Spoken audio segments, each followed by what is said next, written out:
let's talk about another war, and it's the war on children. You see Oh, it every week. We talk about it, and the purposes of us talking about it is not only bring awareness, but for Christians to pray and stand for righteousness, because it is involving all of our kids. It's involving our kids. It's involving our children's kids in the future. It involves people in our church and their kids and their grandkids. But Jacob, we got one war criminal, was Bill Clinton, and now his daughter is doing something similar to children that he's been famous for. Chelsea Clinton comes out in favor of porn for school kids, really? For books? Chelsea Clinton, who has political ambitions of her own, her mother wanted her to run for Congress. This is absurd anyway.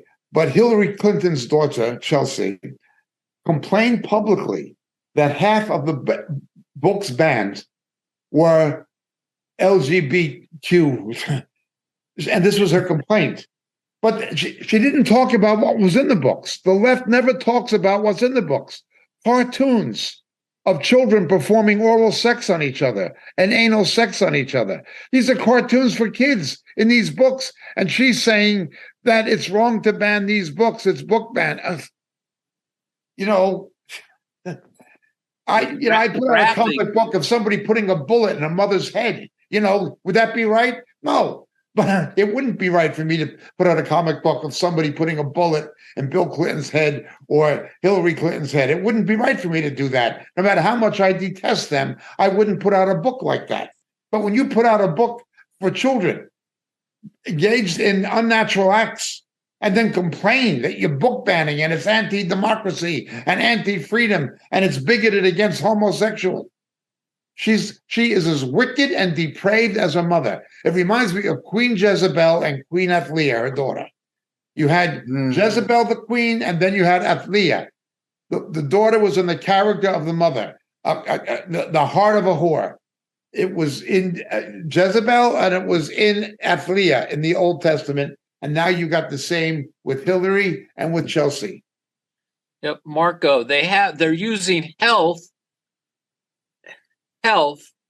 to kill babies in the womb, and now they're using health issues. We're talking about this for people's health issues, your gender concerns and all this. They're using this in books to educate children, but they're under the cover of health. They're putting out pornography and killing babies. It's interesting.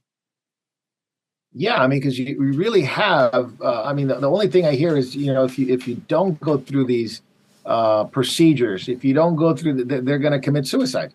So Yeah. you have to save their lives. You have to save their lives by chopping them up and taking them in these radical bills, like the one in Oregon, that passed the Senate in Oregon, that basically, like Washington, like California, want to keep parents away from children that want to have these surgeries. So they're indoctrinating them, they're convincing them, and ultimately they're going to penalize you and criminalize you if you're a parent and get involved in your children's lives. Can you imagine that? That is exactly what they're doing. And when you put pornography in and say it's health issues, you can peddle it.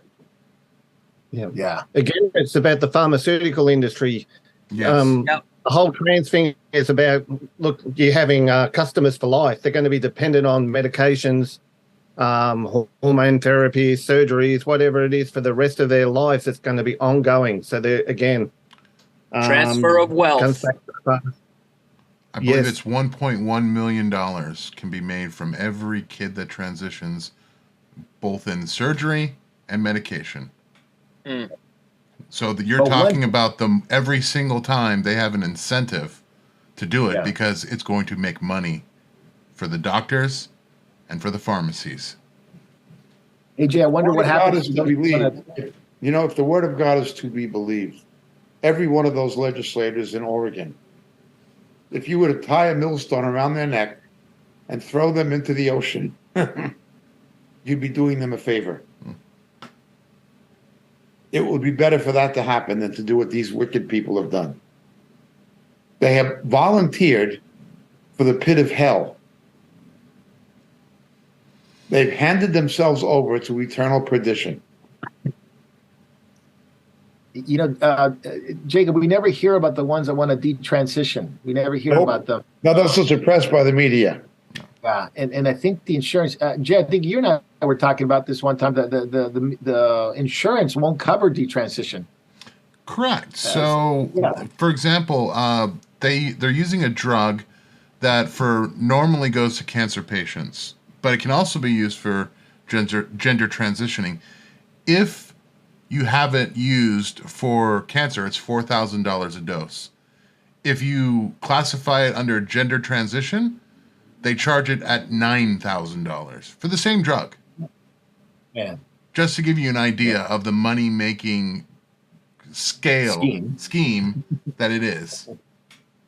But you know, if children have issues and they have difficulties in times of crisis, I think Canada really, really wants to help children because they want to put drag queens on these helplines to really talk to children in the Canadian youth. And I'm not kidding. Faye and Fluffy are going to help your children during the time of crisis. This is the name of two men who dress up like women and who believe that they are going to help children in kindergarten and in youth. They have a Prime, Amazon Prime show. They have different shows, Drag Queen Story Hour, time events, and all that stuff. And the Canadian broadcasters, they support this because there's a duo that really wants to help kids. And they have a helpline. What kind of a help can they get? I think you could be the judge of that.